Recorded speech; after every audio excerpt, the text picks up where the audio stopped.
Welcome back to yet another week of the iRacing IMSA Vintage Series. This track guide is brought to you by Vice Classic Racing, the home of Kamel GT, and Tim's Matter Transference Technology, the leaders in crash avoidance. Today we're at MotorLand Aragon in sunny Spain. A track just 14 years old will be visiting the 3.1 mile outer layout. It boasts 14 turns and trades the boring slow stuff for a massive back straight. Perfect for our turbo-powered machines.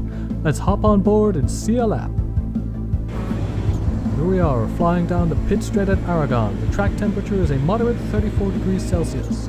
Straight into turn 1, use every inch of track on the entry and cut the apex up to the marker, not going too wide to set up for turn 2 and turn 3. Sweeping uphill right-handers. Make sure you balance the throttle to not fly off the outer edge. Turn 4 into turn 5 is a tricky left-handed heavy braking zone. The car can really squirrel away from you here if you aren't careful. Right up to the curve for 5 and round to 6 and 7. A moderate braking zone, but be careful for Nissans trying to get by on the inside.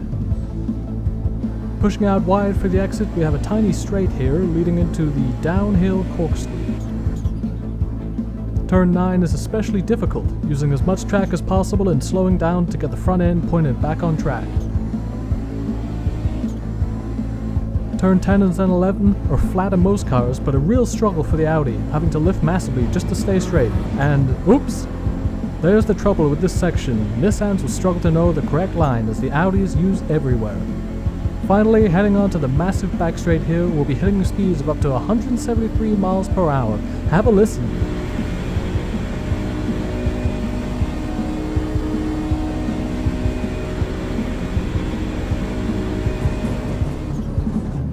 Final turns are another long sweeper. You really have to hug the inside as much as possible to power it back onto the front straight. And that'll be a lap of Aragon MotorLand. Thanks for joining us, and see you next week.